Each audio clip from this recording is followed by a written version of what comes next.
Shalom saudara-saudara sekalian. Shalom. Apa kabar? Luar biasa. Luar biasa ya. Semua masih percaya Yesus kan ya? Amin. Masih baca Alkitab? Masih Pak. Oke, jangan sampai enggak itu ya. Tema kita siang hari ini itu tipis ya garisnya. Kita merasa disayang sama Tuhan atau kita merasa kita sayang sama Tuhan. Tipis ya. Karena saya menemukan banyak orang ternyata merasa sayang sama Tuhan. Dan kita akan lihat di Alkitab ternyata ada dua orang yang tipenya kayak begini. Yang pertama namanya Yohanes. Dia merasa dia adalah orang yang dikasihi sama Tuhan. Ya, makanya dia dengan PD-nya dia mencatat bahwa dia adalah murid yang dikasihi oleh Tuhan. Nah, banyak orang Kristen suka menganggap, oh Yohanes sombong banget sih, kok tulisnya kayak gitu. Emang iya sih. Kalau kita nggak kenal dia siapa, kita nggak pelajari dia siapa. Kayak saya misalnya posting di sosial media, saya kasih caption, saya adalah pastor yang dikasihi oleh Tuhan. Mungkin saudara juga akan bingung, nih Pastor Jesse kenapa nih? Ya, what's wrong with him? Gitu loh. Nah, Yohanes juga digituin sama banyak orang. Tapi kalau kita pelajari, ternyata memang dia nggak sombong. Dia memang merasa disayang sama Tuhan. Karena dia adalah satu-satunya murid yang ada di Bukit Golgota. Semua kabur kan? Dia berani, dia nggak takut sama keberingasan tentara Romawi. Dia nggak takut sama tombak pedangnya tentara Romawi. Dia ada di Bukit Golgota, dia nggak kabur. Dan dia adalah satu-satunya murid Tuhan Yesus yang meninggalnya tua. Ya, semua murid Yesus yang lain saudara mungkin tahu ya, dibunuh secara mengerikan. Yohanes juga pernah dimasukin di dalam wajan, ada minyak mendidihnya. Tapi mujizat terjadi. Dia keluar nggak jadi well done. Dia keluar hidup-hidup dan dia menjadi muridnya Tuhan Yesus, satu-satunya yang meninggalnya tua. Dan Yohanes, dia adalah satu-satunya murid Tuhan Yesus yang nangkep paradigma kasih itu apa? Kita orang Kristen kalau dengar kata kasih yang muncul di benak kita adalah tulisannya Rasul Paulus. Betul apa betul? Ya, kasih itu sabar, murah hati, bla bla bla. Nah, saya mau yakinkan PD Ripka pada siang hari ini, percayalah semua yang ditulis sama Rasul Paulus itu bukan definisi kasih. Itu adalah the fruits of love.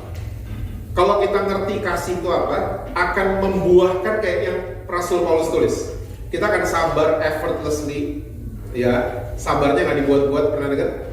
Ya, kita akan murah hatinya effortlessly, ya, nggak terpaksa melakukan. Itu akan membuahkan itu semua kalau kita ngerti kasih itu apa. Nah, yang catat definisi kasih itu Yohanes. Yuk lihat, 1 Yohanes 4 ayat yang ke-10. 1 Yohanes 4 ayat yang ke-10, saya berusaha jam 2 udah selesai. Yang amin cuma 1 jadi 25. 1 Yohanes 4 ayat 10, inilah kasih itu ya, bahasa Inggrisnya, so this is love.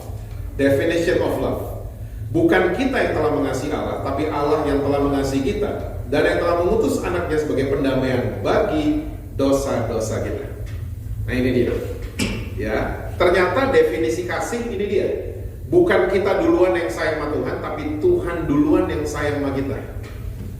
Ya, saya dari kecil suka dipesenin sama orang tua saya, guru-guru sekolah minggu, youth pastor saya zaman dulu. Ya, mereka semua baik. Mereka pengen lihat saya jadi better person. Ya, saya suka dipesenin, Jess, kamu harus sayang sama Tuhan dengan segenap hati, jiwa, kekuatan, akal budi. Dan bertahun-tahun saya coba, saya menemukan saya banyak gagalnya. Mungkin ada beberapa yang sama pengalamannya dengan saya. Saya coba sayang sama Tuhan dengan segenap hati, jiwa, kekuatan, akal budi. Saya ternyata banyak gagalnya. Dan saya menemukan jawabannya ternyata di belief system saya kebalik. Saya pikir untuk dapetin sayangnya Tuhan, saya mesti sayang sama dia duluan. Ya, ternyata kebalik. Tuhan udah sayang sama kita duluan. Ya, semenjak kita masih di dalam kegelapan dulu, dia udah sayang sama kita. Makanya dia mau datang sampai kasih nyawanya. Ingat ya, dia nggak dibunuh, dia kasih nyawanya. Ya kan, dia kelihatan superhero of the superheroes kan. Waktu di Taman Getsemani dia berdiri, berebah semua. Berdiri dong loh dia. Tapi dia kasih nyawanya saking cintanya sama saudara dan saya. Nah, kalau kita ngerti ginian, itu semua catatan dari Rasul Paulus dengan mudahnya akan keluar dari kita. Nggak dibuat-buat. Kita akan jadi pribadi yang sabar karena kita mulai ngerti, saya disayang luar biasa ya sama Tuhan. Ya, luar biasa Tuhan sayang sama saya, Tuhan ngerti saya, Tuhan terima saya, Tuhan ampuni saya. Oleh sebab itu saya juga mau do the same to others. Oke? Nah, ini berat nih kayaknya. Ya, saya mau ngerti suami saya mau terima dia, saya mau sayang istri saya mau ampuni istri saya, karena saya diampuni duluan sama Tuhan. Oke? Nah, Rasul Paulus, dia mencatat, saya harus buru-buru ya. Rasul Paulus mencatat ayat yang paralel dengan tulisannya Yohanes. Dan ini adalah tulisan-tulisan Rasul Paulus supaya kita itu tahu, ya, acting kita nih, ya, kelakuan kita selama kita hidup di dunia itu harus seperti apa. Ya, coba 2 Korintus 3. Saudara masih senang kalau dikasih PR? Di rumah saudara baca 2 Korintus 3 ayat 1 sampai 18 ya. Baca semuanya. Kalau nggak ngerti baca ulang. Tanya Roh Kudus supaya disingkapkan sesuatu. 2 Korintus 3 ini Rasul Paulus lagi kasih orientasi. Orientasi itu apa ya? Orientasi akan membantu kita supaya kita bisa ngambil keputusan dengan benar. Itu tujuannya orientasi. Orientasi itu paling ketara ada di mall. Ya, semua tahu mall kan ya? Tahu ya? Di mall itu ada directory. Nah, itu yang dibilang dengan orientasi. So, waktu kita lihat, oh ternyata toko Bami lantai 2. Oh ternyata tokonya Air Jordan ada di lantai 1. Ya, nah itu orientasi. So, kita ngambil keputusannya tepat. Ya, jalannya kemana? Nah, Rasul Paulus lagi kasih orientasi. Makanya judul di atasnya pelayan-pelayan perjanjian yang baru. Betul kan? Alkitab kita sama. Ya. Nah, Rasul Paulus catat ada 2 tipe pelayanan. Pelayanan yang pertama namanya adalah pelayanan yang memimpin kepada penghukuman. Bahasa Inggrisnya ministration of condemnation. Lalu pelayanan tipe kedua yang dicatat sama Rasul Paulus adalah pelayanan yang memimpin kepada pembenaran. Bahasa Inggrisnya adalah ministration of righteousness. Ya. Pelayanan yang memimpin kepada penghukuman dasarnya adalah hukum yang tertulis. Kita kenal dengan istilah hukum Taurat. Pelayanan yang memimpin kepada pembenaran dasarnya adalah hukum roh. Kita kenal dengan istilah hukum kasih karunia, anugerah dari Tuhan. Oke? Nah, dia kasih orientasi. Ayat 9 saya mau bacakan buat saudara. PR ya, saudara baca semua nanti di rumah. Sebab jika pelayanan yang memimpin kepada penghukuman itu mulia, betapa lebih mulianya lagi pelayanan yang memimpin kepada pembenaran. Ayat 10. Sebenarnya apa yang dahulu dianggap mulia, jika dibandingkan dengan kemuliaan yang mengatasi segala sesuatu ini, sama sekali tidak mempunyai arti. Ayat 11. Sebab jika yang pudar itu disertai dengan kemuliaan, betapa lebihnya lagi yang tidak pudar itu disertai kemuliaan.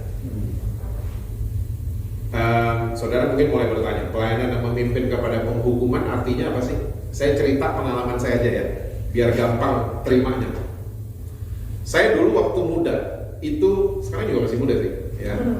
Waktu agak mudaan dulu, ya 30 tahunan lalu lah, ya 25 tahun lalu, 30 tahun lalu. Saya itu terkenal tukang tawuran sama tukang minum minuman keras.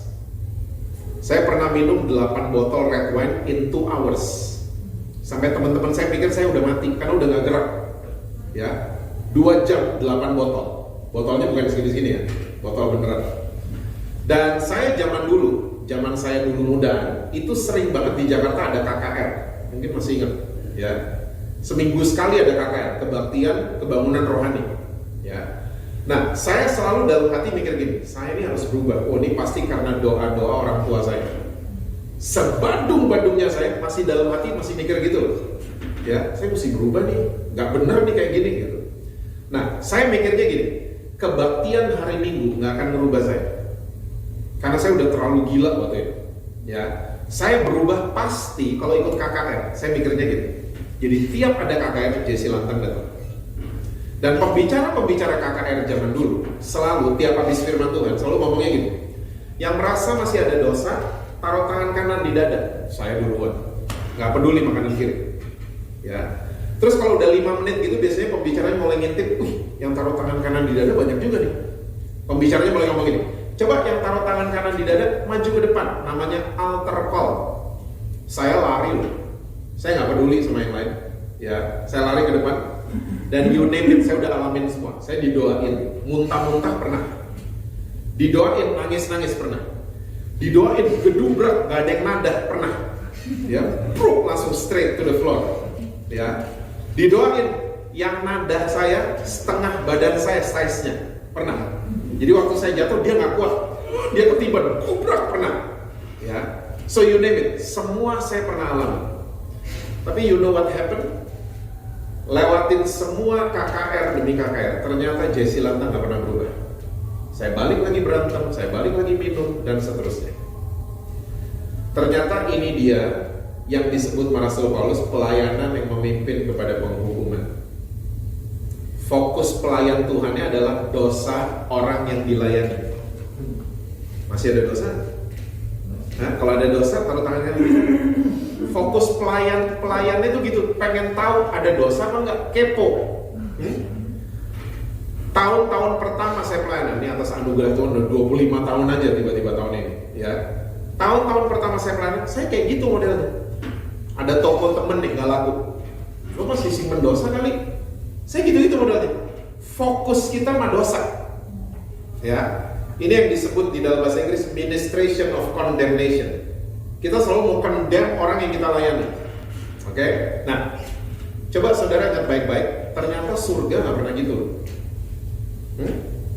Dari perjanjian lama, surga gak pernah fokus sama dosa. Enggak. Kita mulai ya, dari perjanjian lama. Tulah ke-10 masih ingat? Anak sulung di Mesir pada mati. Waktu malaikat jalan di Mesir, fokusnya malaikat apa? Rumahnya Jesse Lantang, jangan dibunuh. Itu yang khotbah di PDRK, jangan dibunuh. Itu rumahnya WL, jangan dibunuh. Itu rumahnya donatur, my goodness, jangan dibunuh loh anak sulungnya. Gitu malaikat? Enggak. Fokusnya malaikat ada darah domba apa tidak, gitu kan? Ya. Malaikat nggak ngeliat itu keluarga Yahudi kayak gimana hidupnya di dalam, malaikat nggak lihat. Yang penting ada darah domba apa tidak. Kalau nggak ada, dibunuh anak sulungnya. Lanjut. Waktu udah ada hukum Taurat, ya. Kalau ada orang bikin dosa, ketat loh hukum Taurat. Kalau ada orang bikin dosa, dia mati. Kalau dia mau tetap hidup, dia harus cari domba tambun jantan tidak bercacat celah. Cari sampai dapat. Ya, Shopee, Topet, cek semua. Waktu dapat dikirim sama kurir kan, dapat nih, nggak ada cacatnya. Paket datang dombanya. Kita cek, emang benar nggak ada cacatnya. Saya misalnya pendosa nih, saya harus bawa domba ini ke imam besar. Kalau saya mau tetap hidup. Waktu saya lagi jalan bawa ini domba, imam besar lihat saya dari jauh, udah tahu saya bikin dosa. Karena apa? Saya bawa domba. Imam besar udah tahu. Sampai di hadapan imam besar, saya nggak diinterogasi. Lo bikin apa tadi malam? Saya nggak digitu-gituin. Nggak dicek dosa saya, nggak ditanya-tanya. Tapi yang dicek adalah dombanya. Ada cacatnya apa enggak? Lalu waktu ditemukan tidak ada cacat, imam besar ini dengan pendosa saya ini, ya, kita berdua agree. Oke, ini dijadiin korban bakaran, disembelih ya. Yang sembelih mesti pendosanya. Nah, waktu saya sembelih cuma boleh sekali di leher. Waktu saya sembelih, dua hal terjadi. Kesucian domba itu pindah ke pendosa. Dosa-dosa saya pindah ke domba itu. Ada pertukaran. Dan domba ini dijadiin korban bakaran, dan Jesse Lantang dinyatakan tidak berdosa lagi selama 1 tahun. Aturannya hukum Taurat. Sekarang, come on. Saudara dan saya hari ini punya korban yang sempurna kan? Anak domba Allah itu sendiri. Dia disiksanya nggak sekali, cuma disembelih sekali, enggak. Dia disiksa dari malam sampai besok siang, sampai hancur gak berbentuk badannya. Sama, dua hal terjadi. Kesuciannya dia pindah ke kita, dosa kita pindah ke dia. Jadi fokusnya surga dari dulu sampai kapanpun adalah korbannya, bukan pendosanya. Korbannya itu siapa? Nah, kita orang Kristen, coba dong ikutin Tuhan kita. Jangan suka fokus sama dosa orang lain. Fokus sama korban. Jadi tiap hari kita akan ngomong ini, Tuhan terima kasih, Tuhan sayang sama saya. Tuhan terima kasih, Tuhan dihancurkan demi saya. Terima kasih. Kita fokusnya jadi gitu. Bukan kepoin salah, dia gitu loh, dia gitu. Gak begitu. Itu namanya kita terlibat dalam ministers of condemnation. Kita senang condemn orang lain.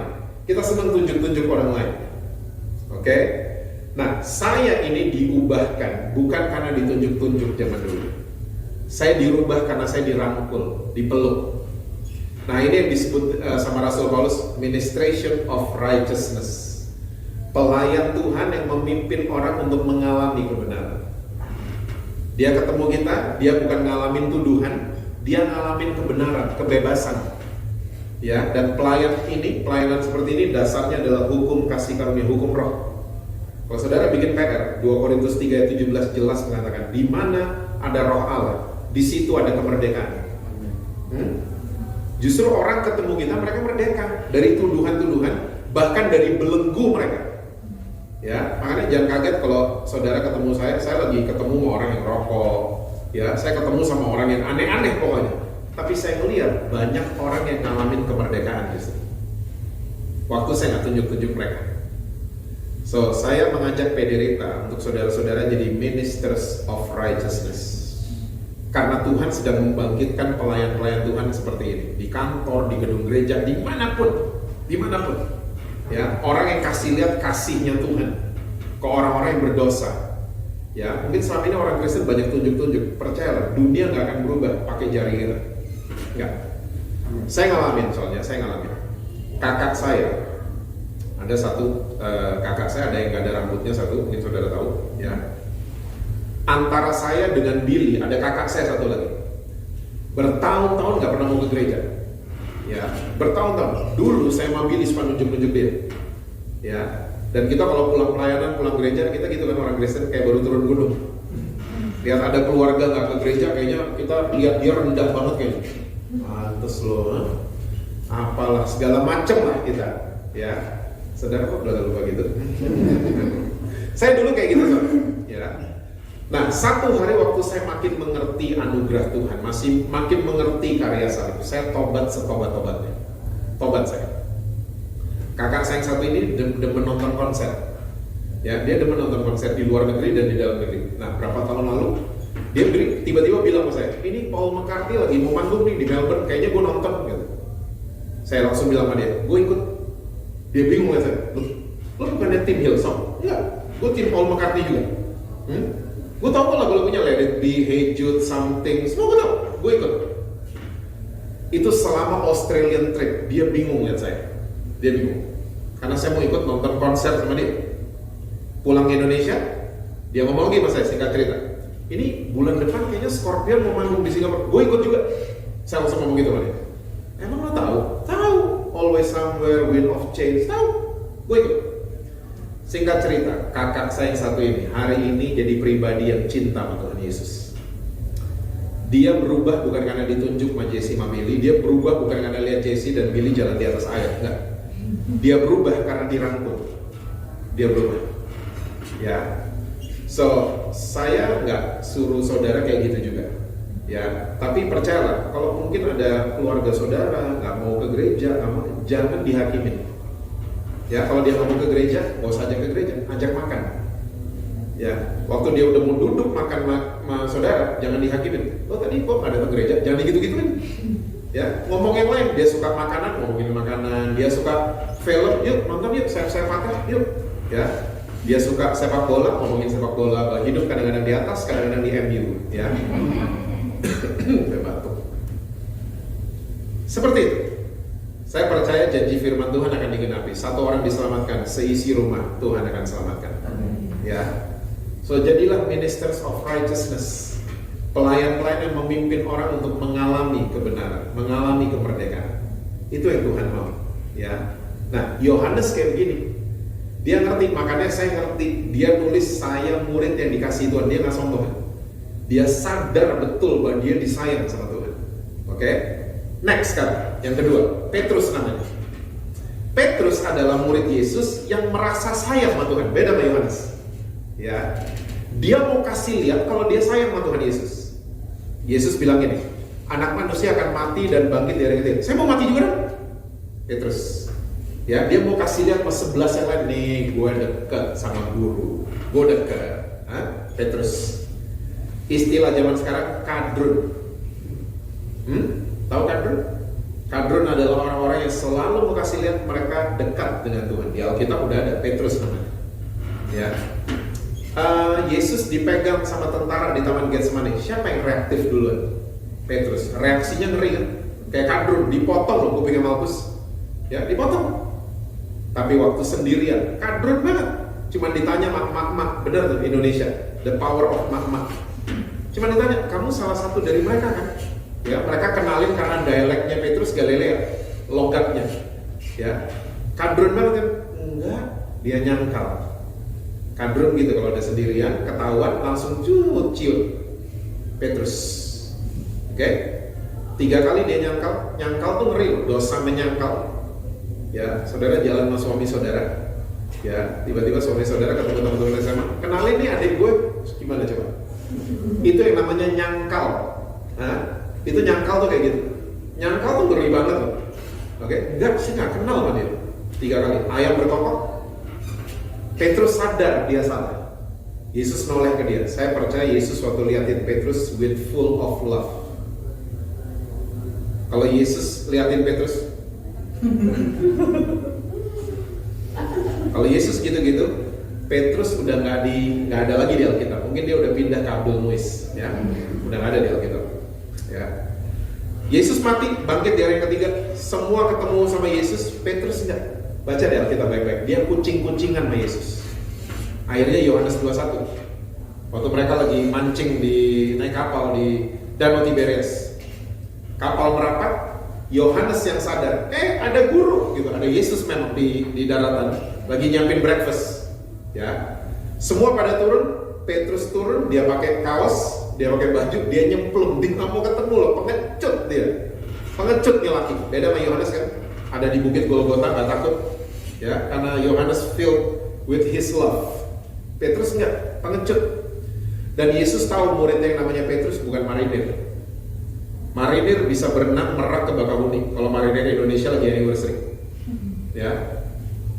Yesus tahu Petrus cuma nelayan yang kuatnya naik perahu, bukan kuat berenang. Benar juga, naik juga, ya. Dan saya nggak ngebayangin salah tingkahnya kayak gimana tuh Petrus. Kita hari ini kalau salah tingkah lihat handphone ya. Dia salah tingkah dulu nggak ada handphone. Kalaupun ada handphone, dia pasti update status, mati gue ada Yesus. At location Danau Tiberias sedang di repost Pak Yohanes, rasain lo gitu. Kira-kira kayak gitu kalau ada handphone zaman dulu ya. Dan datang di depan Yesus. Lihat teladan yang Yesus kasih buat kita semua. Yesus berdiri di depan orang yang bersalah, tidak sebagai ministers of condemnation. Yesus berdiri di depan Petrus bukan sebagai pelayan yang memimpin kepada penghukuman. Yesus berdiri di depan Petrus sebagai minister of righteousness. Dia pengen lihat Petrus ngalamin kebenaran. Dia pengen Petrus lepas dari tuduhan tuh. Tertuduh pasti kan, gue salah, merasa bersalah pasti. Yesus pengen lihat dia merdeka dari itu semua. Makanya Yesus tanya, do you love me more than anything else? 3 kali Petrus nangis. Tolong saudara ingat ya, itu bahasa Indonesia salah loh.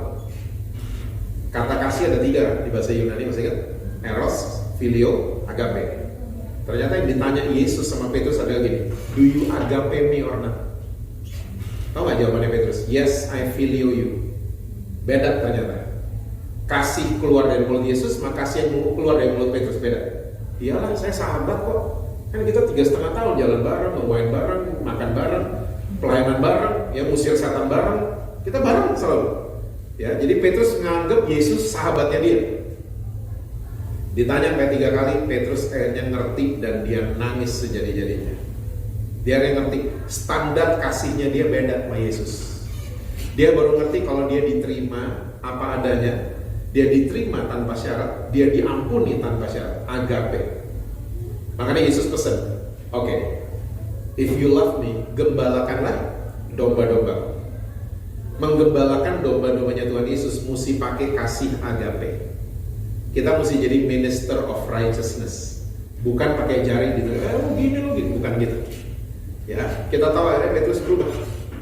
Ya, dia jadi dari pengecut jadi pemberani juga akhirnya. Karena dia akhirnya tahu bahwa dia disayang juga sama Tuhan.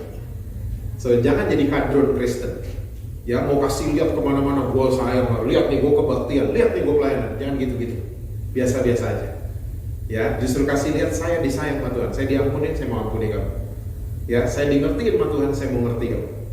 Ya, saya mau belajar menerima kamu apa adanya. Saya percaya saudara, ya, hidup kita akan semakin luar biasa karena kita makin mengerti anugerah Tuhan itu seperti apa. Amin, saudara. Amin. Cerita terakhir, benar terakhir. Saya tahun lalu kena Delta. Saya alumni Delta. Ya, dan itu ngeri emang. Ya, ambulans, saudara mungkin tahu. 3 menit sekali dengar suara ambulans, ya, oksigen habis di mana-mana dan lain sebagainya. Saya ini favoritnya makan roti. I'm a bread lover. Jadi istri saya tuh di rumah kalau beras habis dia nggak panik, roti habis dia panik. Ya, nah saya punya favorit itu di Menteng ada roti isinya PB&J, peanut butter and strawberry jam. Pakai susu kental dikit, minum makannya pakai kopi hitam itu, ngeri itu. Nah, itu dimakan nggak turun ke leher, kesini dulu, teng gitu baru turun. Ya, itu ada di Menteng di Jalan Tegal. Nanti kan nggak jauh ya, saudara bisa ke situ lah. Bingung DM saya, ya.